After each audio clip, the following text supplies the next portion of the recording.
Welcome to Mattys Mental Health Podcast, aiming to spread awareness on mental health by sharing the real-life stories. All right. Spencer Boyd is here today. How's it going, Spencer? I'm doing well. How you doing? I'm doing good, man. I'm doing good. How you holding up there in Halifax? You know what? We've been fortunate with everything going on and not too many cases over here, so I'm doing well. No complaints. That's good. That's good, man. Yeah, same over here in Prince Edward Island. There's only been a few cases. We've been really lucky. Things haven't been too bad compared to the rest of the country. Yeah. So we met a little while ago. We used to work at the same gym, Good Life Fitness. You were doing their personal training there. It was a 3-day thing over in Halifax. But I remember you talked about kind of your mental health during that training. And so I wanted to reach out to see if you wanted to share because, I just think it was super cool of you to open up in that setting. Yeah. I always feel that people are maybe not willing, but I should say are tentative or hesitant to share their mental health, their experiences. So I always feel that letting people know that it's okay, it's a safe space, my experience, and hopefully other people will feel more comfortable expressing themselves. Right. Yeah. So let's get into it, man. We'll just jump in your story wherever you'd like. All right.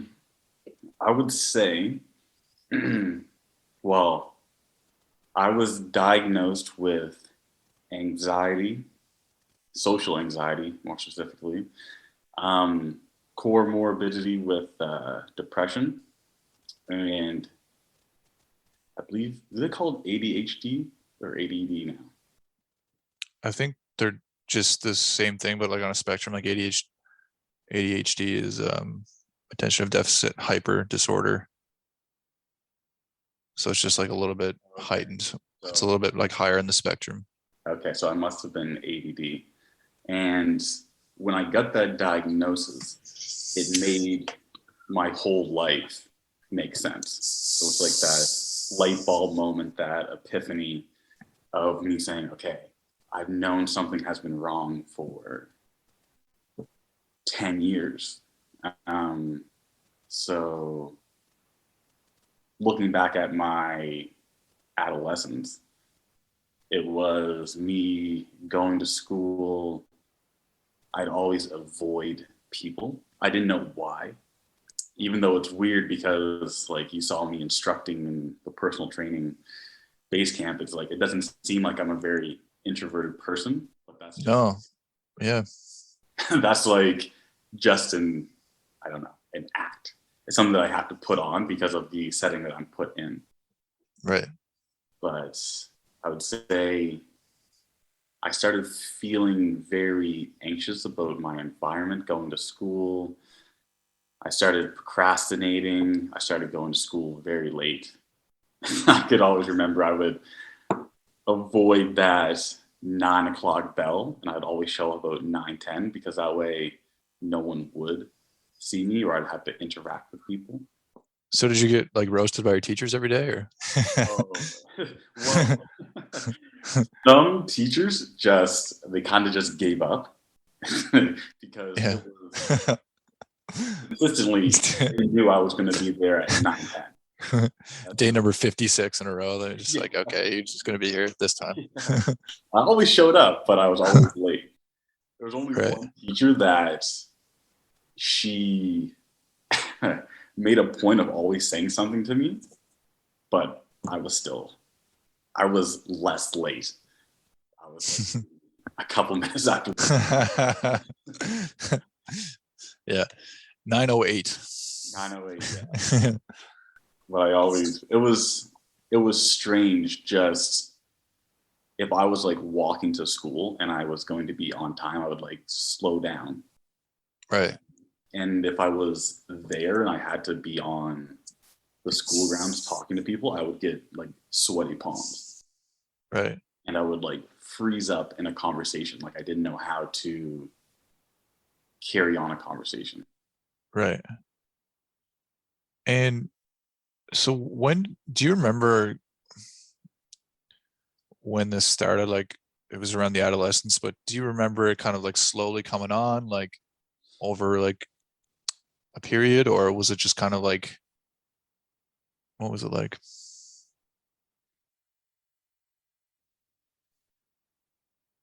I'm trying to think back to when that was, but I would definitely say it was between age 12 and age 13. Right. And it Right. was that switch over here in Halifax. You switch schools from elementary to junior high between 6 Yeah. and 7. Yeah. And I felt then I started feeling anxious going to school. Mm. Though nothing really changed. Like I still knew most of the kids going to the school. There was only another feeder school. And even then I knew most of them from playing sports and even just hanging out in the same neighborhood, because the only difference was that school was a French school, but we all lived Right. amongst each other. Oh, okay. But it was just, I think that shift is when I started noticing that I was anxious about going to school and not Right. trying to avoid more social settings. Right. So, so where does that kind of go from there? So does that kind of last through your whole junior high experience, or you feel just generally awkward and around, or just nervous in social situations? I would say it lasted the whole time. I found that I was very avoidant of larger groups. So it was, say it was like me, you, and another person, completely fine in that setting. If it's me, you, another person, and then like 5 other people, and I would kind of freeze up and be hesitant to go to those situations. Right. But nothing really changed. And I felt because of that, it was hard for me to connect with people because I was always so avoidant or nervous to talk to people. Right. So that lasted all of junior high. And then high school was worse because junior high, I'm trying to think, we probably had 600 kids in the school. Right. Then when I went to Halifax West, which is the high school here, I think that went to at least 18 to 1900 people. Oh, wow. So it was just even more of a shock to my system. Mm-hmm.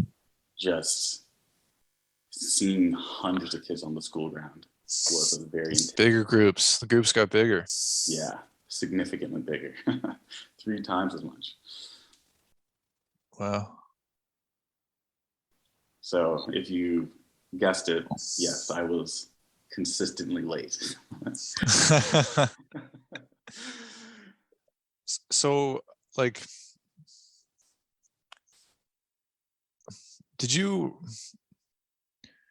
what sort of internal thoughts did you have about how you felt? Like, were you thinking like, did you feel isolated and like maybe questioning like why you feel this way, or anything like that? Very isolated. I noticed, now looking back at it, I would stay in my room more at home. Mm-hmm. Even things like that. I definitely didn't talk to anyone about it. Yeah. And it was,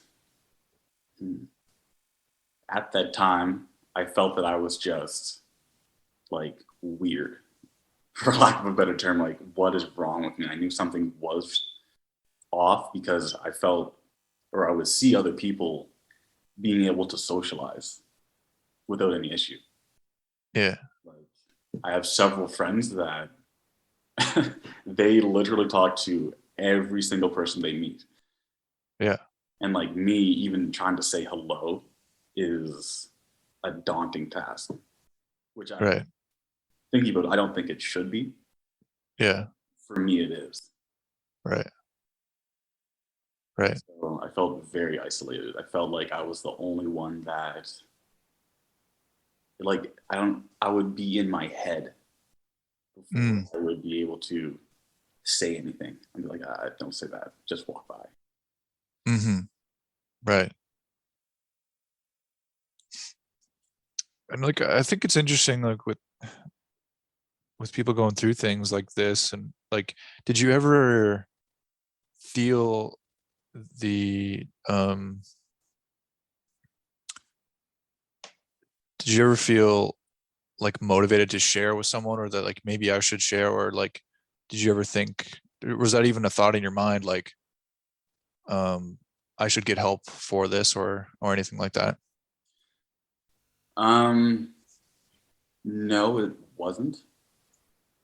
I would say that my not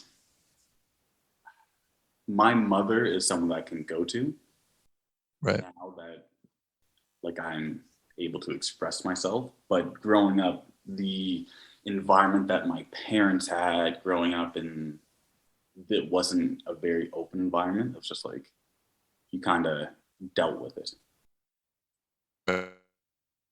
So I think that may have something to do with it, because I can tell you right now, like the way my father was raised, it wasn't an open environment like that. You kind of just dealt with it, and if there was an issue, then it would, I guess, more manifest itself in other ways. Yeah. Through anger or Yeah. but nothing was ever expressed. Bottled in. I didn't get help until I think it was my third year university, second or third year. Right. It was just the exact same thing over and over, except once again, university is bigger than high school. So bigger school, bigger crowds. Yeah. And it's just kept getting worse because of social environments. It's so funny to just talk about this now and seeing how it goes from like a smaller school, smaller setting, and it progressed as the settings, I guess, get more significant. Right. Scale was larger. Mm-hmm. But I didn't get help until my first panic attack, which I'm glad that it only took one to get the help that I needed. Right. Like before the exam, studied, felt very confident, but then had that panic attack and couldn't breathe, couldn't move, and I still made it to the exam, managed to calm myself down. But when I got there, it was just the questions on the exam I should have known. Like I even remember reading the questions in the textbook. The professor at the time wasn't too imaginative on their exam, because it was just, I remember a few questions right in the textbook and I read them. I was like, well, I should be able to get these questions, no problem. Couldn't do it. Right. Right after that exam, I just went right to the, I guess it was called a health center at St. FX. Spoke to a doctor and they set me up with a counselor to meet. Okay. So you knew right at the, like away at that point, like that was just a turning point for you, where you felt like you needed to get help. Yeah. It was just the feeling. I don't know if you've had a panic attack before, someone that you know has had one, but it's an intense feeling. It's paralyzing. For me, it felt like I was having a heart attack. But Yeah. I just I doubted I was because I was only 22. Right. Usually that's not a typical age that someone has a heart attack. So Right. I knew something else was happening. Mm-hmm. So I was like, I can't experience this again. Mm-hmm. If I'm in university, I can't go to these exams and always have a panic attack before, because obviously I end up failing out of university. Yeah. Yeah. So what was that like? What was it like going to a counselor? Were you nervous to go to a counselor the first time? Oh, 100%. Same feeling. It's just because it takes me a while to get comfortable around Yeah. people. Yeah. I'm very standoffish until I get to know someone better. So Yeah.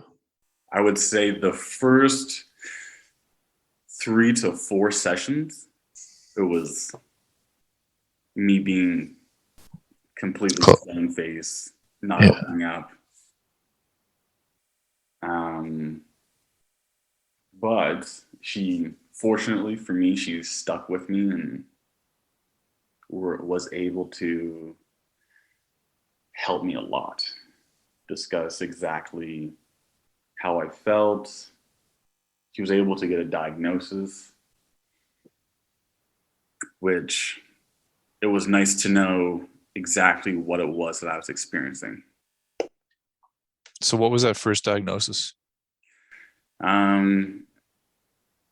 Anxiety, social anxiety, depression, and ADD.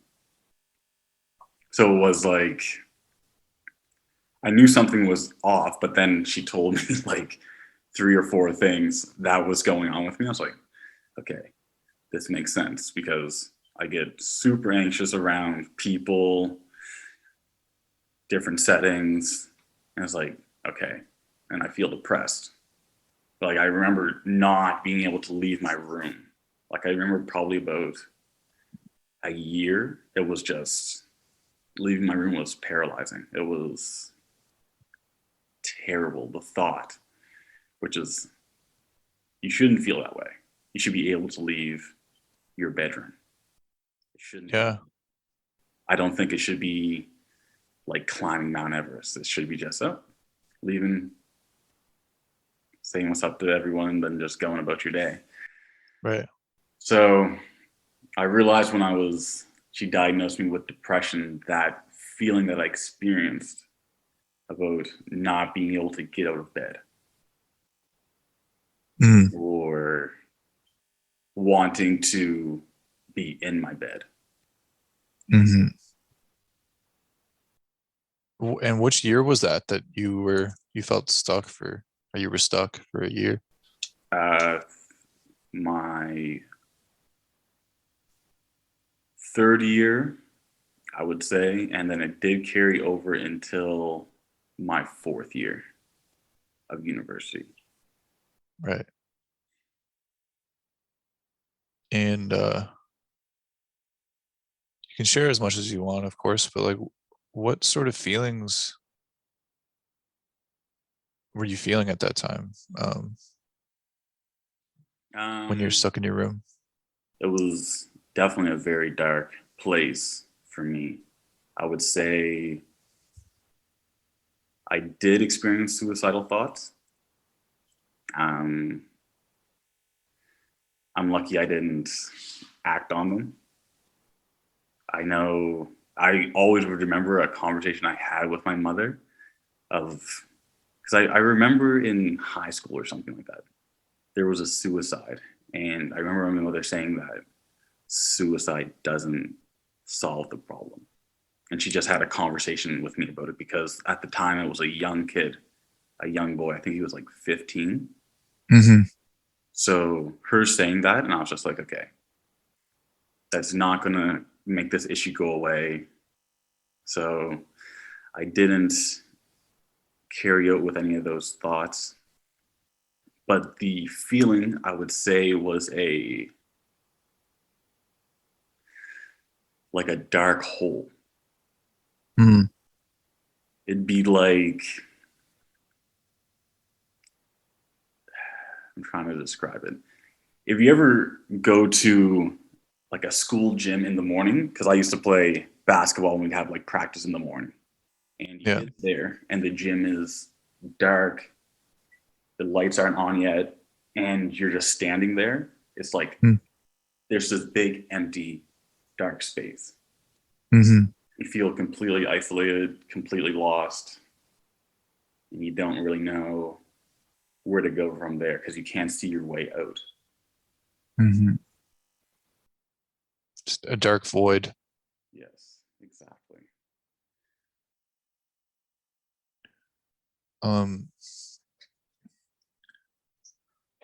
Yeah, that's it's interesting that, you remember that conversation with your mother, and it's crazy how sometimes just like those little things, like little conversations, can mean so much later on. And yeah, like there's that saying that suicide doesn't solve it, it just passes on the pain. Mm-hmm. I completely agree with that. So you get those diagnoses, and where does it go from there? Well, I spent the next 3 years in therapy. And it was literally just talking about how I felt. Right. Talking about my childhood, talking about what happened exactly, like why my hands would start sweating, and then she'd explain it to me, and I'd be like, oh, that makes sense. Now I know why.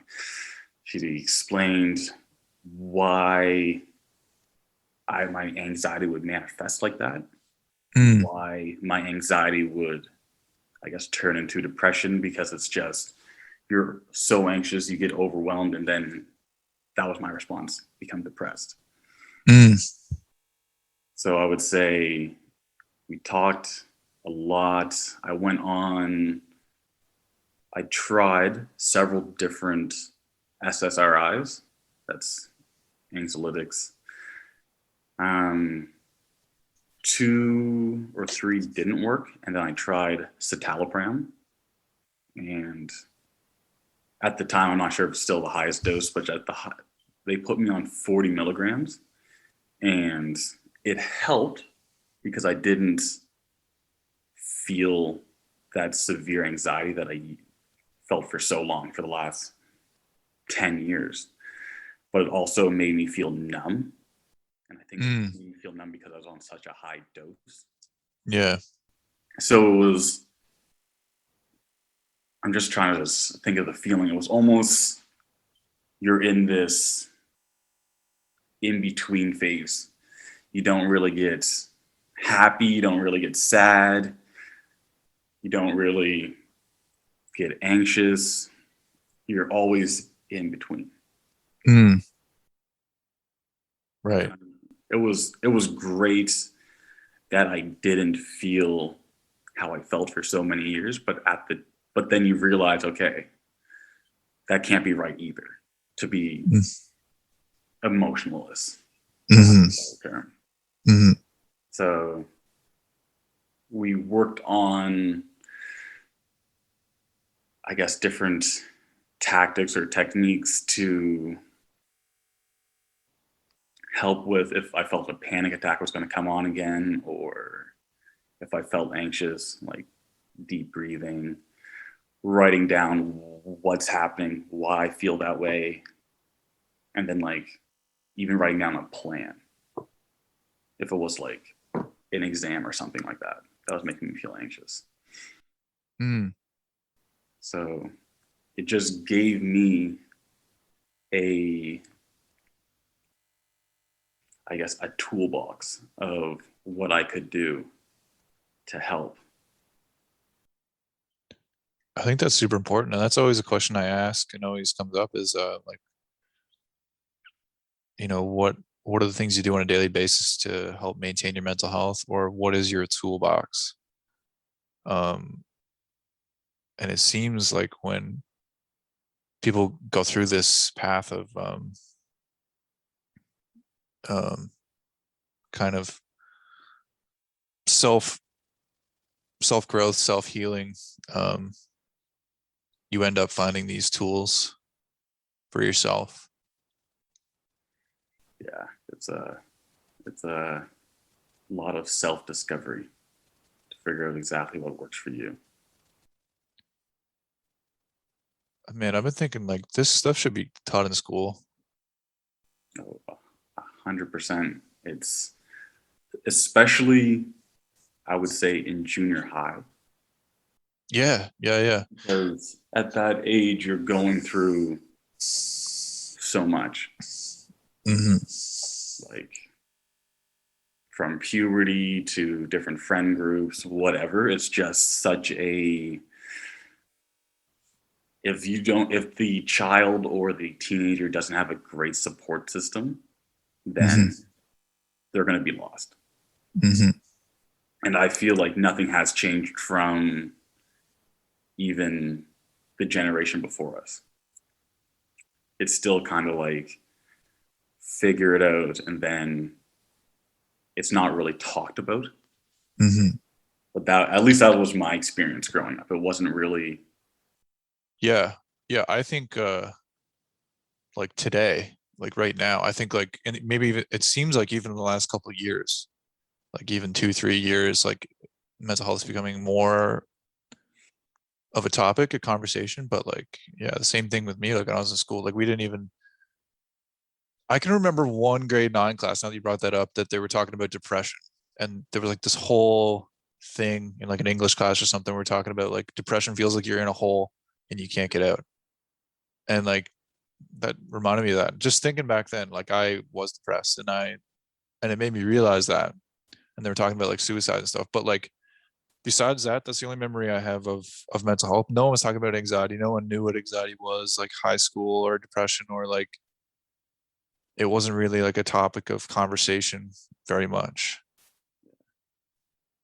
And even before that, like, you know, you could probably start teaching kids at a young age, like the toolbox and stuff, and like how to, I just think like being self-aware of your emotions, and like just how to keep your mind healthy, like what's healthy, what makes a healthy mind, same as what makes a healthy body. Yeah, no, 100%. I completely agree with that. It should be taught at a younger age, and it should be talked about more often. Mm-hmm. Like I always find, now that we're, I guess, in the age of social media where that is literally everything, like one day a year is like, Bell, let's talk. Yeah. You know what I mean? Like, yeah. Now, I think it's great that they bring awareness to it, but it's literally one day. Yeah. Like, you know what I mean? Mm. Or I remember in St. Avex, there was a young woman that I was friends with, and she was like the only advocate for Mental Health Week. And I didn't even hear about Mental Health Week until my 4th year university. Yeah. No one brought it up. Yeah. It's like if you only have a day a year or a week a year, it's better than nothing, but it's certainly not going to do enough. I think honestly what it is like it goes back to people like not understanding it, and not understanding like themselves, where they might even, I was just talking about this the last podcast, but like, you know, you can like go through life and just have coping mechanisms and have all this stuff going on, you know, like as you did, you went to school, you still did the thing, you played sports, it sounds like, and you still were able to survive. And like I feel like a lot of people in the world are there, like they're surviving, and that maybe they have things in their closet that they're not addressing, or maybe they don't, but it's like kind of this thing that's like the whole thing's under the rug. And like for the average person, I think in that situation, like they just kind of, when you say like mental health week or whatever, like they kind of they don't really know what to do with it because they don't really understand it. Yeah. You know, there's like this lack of awareness, lack of understanding about mental health and their own mental health as well. You know? Yeah. No, I completely agree with you.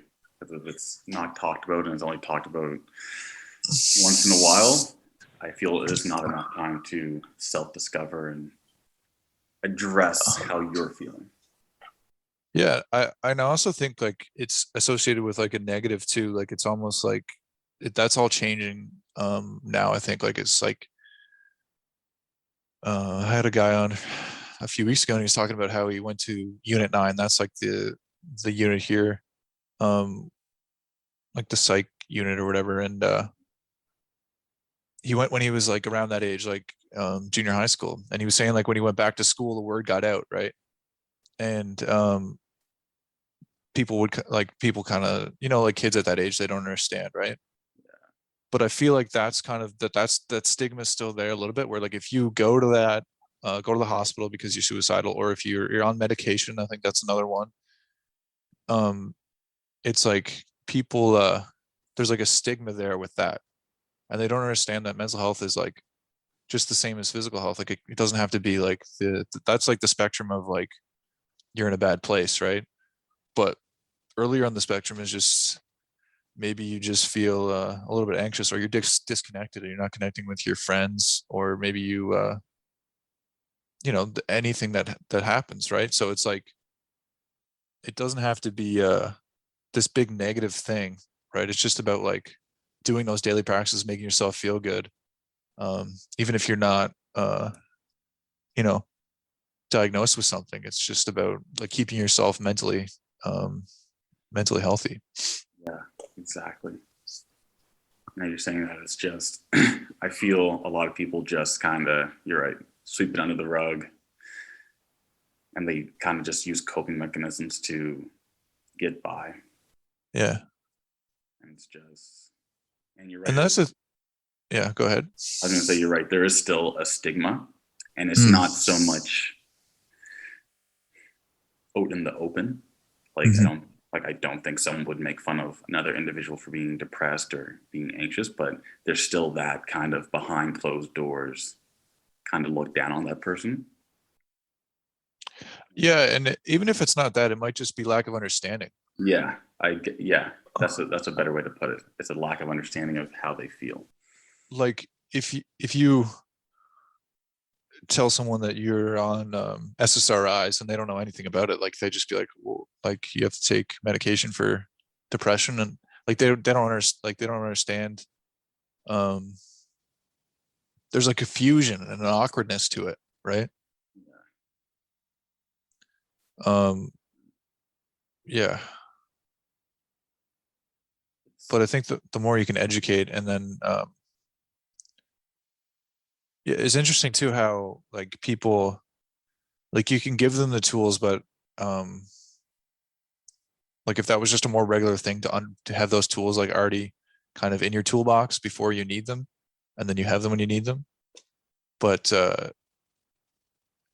you know, like I think people do have to be ready to face their demons or face their skeletons. Yeah, like for me, it took me 10 years to be ready. Yeah. So I can completely understand when someone is not ready to address these issues to kind of figure out what's going on. But from my experience, 10 years is definitely too long. I would expect someone just to change just because they felt anxious once or depressed for a little bit, but it's definitely worth the toolbox, being educated so that they don't have to experience what I experienced. Yeah, for sure. And it's like a lack of confusion too, right? Because it can be so confusing. Like I'm sure you felt really confused at that time of why you're feeling that way. And I'm sure a lot of people are there too. It's like you just feel like all these feelings, you don't even know where to start or what's going on. Oh yeah, definitely. It was the biggest confusion for me would have been my sweaty hands. Yeah. It's like, all right, it's freezing out. it's like -10 here. Why am I sweating? Like, that's just ridiculous, when you think about it. Well, I shouldn't say it's ridiculous, but it doesn't make sense why I would be sweating profusely. It's like -30. You're just taking off your gloves. Yeah. It's warm, yeah. Don't have to worry about it at all. Yeah. No, for sure. Yeah. No, that's the thing. It becomes like physiological, So where does it go from there for you? You go to therapy for 3 years. Go to therapy for 3 years. After that, I remember the counselor left because she had a new job. And then a new counselor came in, but she just wasn't the same. Yeah. And it's not like, again, like it takes me a long time to connect with a person, but I wasn't, usually sometimes I can be quick to judge a person or not give them much of a chance, but I actually stayed with her for 3 months. Right. And it just didn't feel the same. The way that she was educated, or maybe it could have been me, but I ended up leaving therapy, but I was still on citalopram at the highest dose. But I felt what I did learn from the previous counselor, that I could figure out what was going on. I had my toolbox. I could get by. So when I left university, I started work, very busy, very stressed. And I say that I was great because I was still on the dosage of citalopram. Yeah. And I felt that I was better at expressing myself if I felt a certain way. Then I started realizing that I didn't want to feel numb anymore. Yeah. So I started weaning myself off the medication. And the doctor I had at the time was very great. He was my doctor since, I can't even tell you when, like very young age, he was my doctor. And he just explained to me how citalopram works, and that it will take me a couple of years to wean myself off because of how I felt, my mental health, and the severity of the side effects of the drug. So I weaned myself off. I think I used to take, I think it was either 2 or 4 pills. So I either broke it in half or I took a pill less, and then weaned myself off for, I think, about 2.5 years. And I felt fine, but then I would say between the last 10 milligrams and being off, that's when I started noticing that my feelings were coming back. Once again, the sweaty hands for no reason, just feeling anxious. The only difference that, I guess the difference maker, was that I had those tools. Right. So I was able to address how I was feeling. It's like, okay, I'm feeling anxious. I know what this is. I know why this is happening. And I can fix this. Like, it's not this, I'm not lost anymore. Right. So I'm thinking I've been off any medication for at least 2 or 3 years. Oh, really? Yeah. Okay. So how was that journey, like, using your tools? Like, was it severe at first, and does it, like, leading into today, what sort of things do you experience, and how do you tend to go about dealing with them? The feelings were worse when I was off initially of the medication, and it's just because there wasn't something stopping my brain from going haywire, Right. taking that left turn. So it was difficult because I didn't have two things to work with. I only had the toolbox. Whatever I used to actually calm myself down to get through that episode. Right. And I would say there were some times that if I didn't know how to address that issue, then I would have had more panic attacks. But just for me, being able to, what works for me is writing it down. Okay. What is making me feel anxious? A is making me feel anxious. And then step 1, 2, and 3, this is how I can fix it. So that helped me a lot. But it's still one of those things that because I am wired a certain way, I still get anxious today. I still experience depression. It hasn't been as severe as other times. Or maybe I haven't recognized it. That could be it too. But I do feel I'm in a much better place than I was 5 years ago, 6 years ago. Right. That's awesome, man. What sort of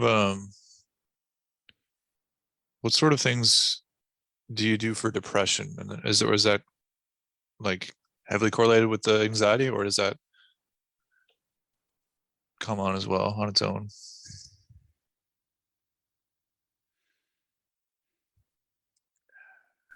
I will say if it was 9 out of 10 times, it's going to be because of anxiety. Depression, I know in the past I've turned to alcohol, and it's not right. It's just that I can tell that I'm drinking more. Yeah. You can just tell I'm my wife and I, we don't really drink. We're not someone that will go every Friday and Saturday night. That's just not us.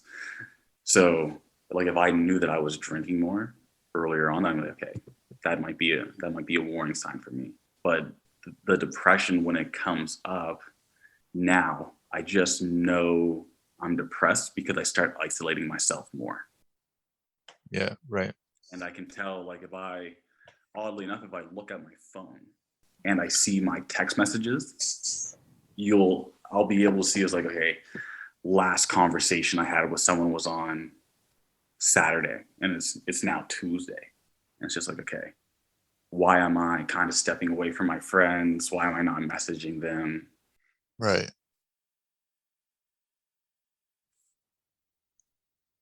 Right. So it's being aware of your actions and being on top of it, understanding your patterns. Yeah, exactly.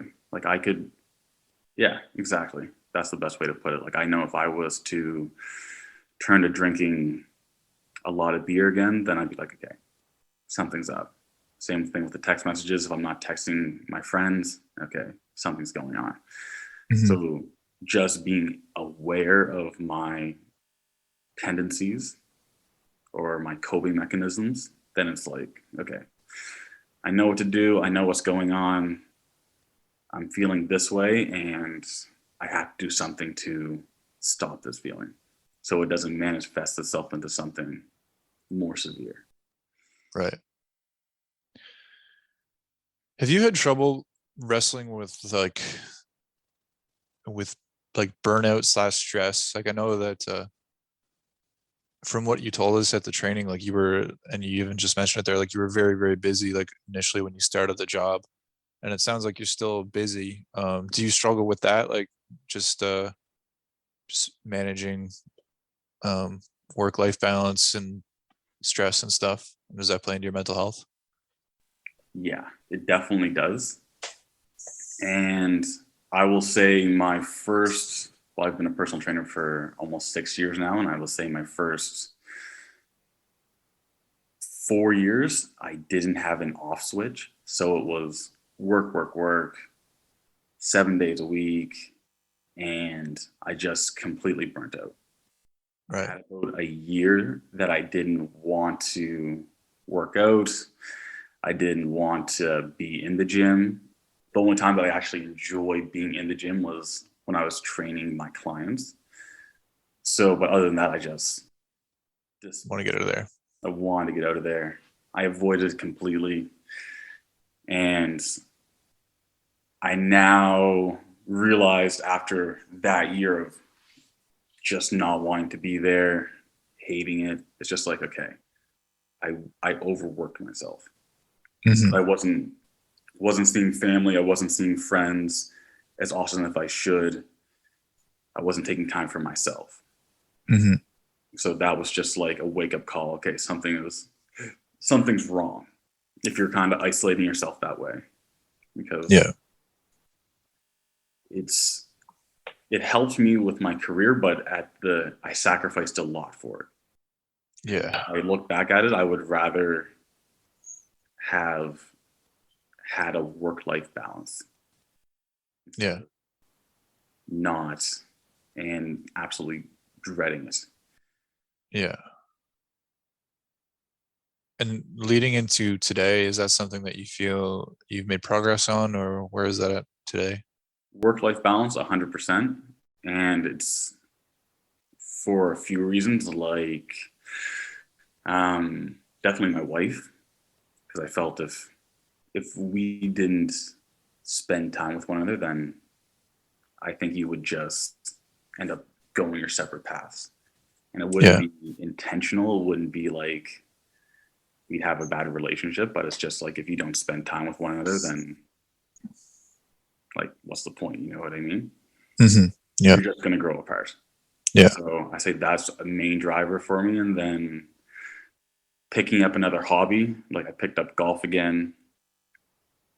So that's something that I played when I was younger as a child, and then I've always loved playing golf. And since I'm a former athlete or wannabe athlete playing university football and basketball and whatnot at the high school level, it's just I've always had that competitive side of me. So I pick up golf and I don't have to worry about getting hit by someone or feeling sore the next day. Right. Yes. Yeah. That's also something that having that hobby has helped me create a work-life balance. Right. Yes. Yeah, and that's actually I wanted to ask you about that when I forgot to ask. So you were playing sports through that whole time. Was sports a good outlet for you?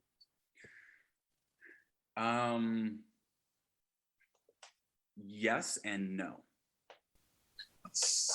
I would say yes, because when you're practicing, your mind is on practice. Your mind's on tackling, doing the plays, doing a walkthrough or whatever. But I would say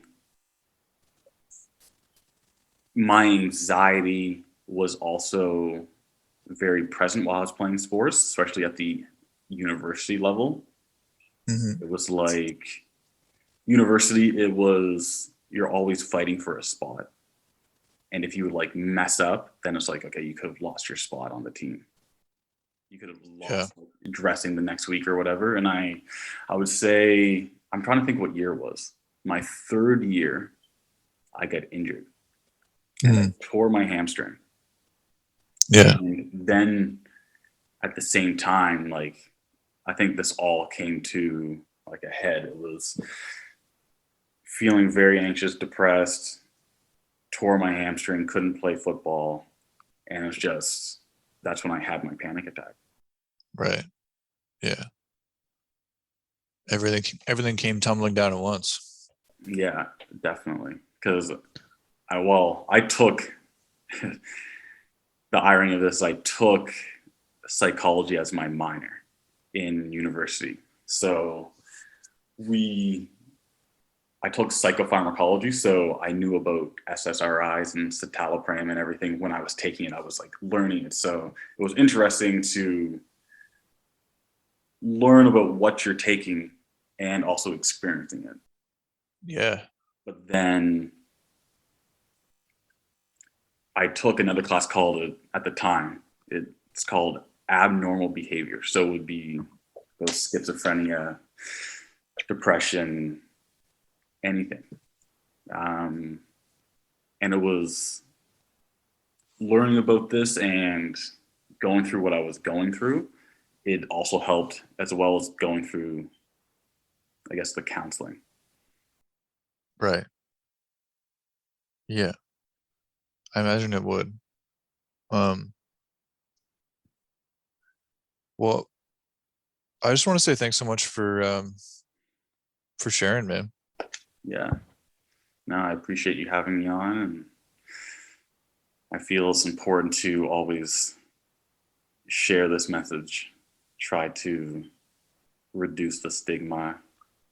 Maybe someone can relate to my story and will feel compelled to actually get help for themselves. Yeah, man. I'm sure they will, and you know, that's the goal. If it helps one person, it's worth it. And like, yeah, it's pretty cool of you to even mention it in that setting, the teacher training, because like that's the whole reason why I reached out to do this, right? So yeah, it's really cool of you to share, man. I appreciate it. Yeah, thanks. I appreciate it. Appreciate you having me on. All right, man. Thanks so much. Talk to you soon. Have a good time over there in Halifax. All right. Stay safe over there in PEI. Appreciate it, man. Thanks so much.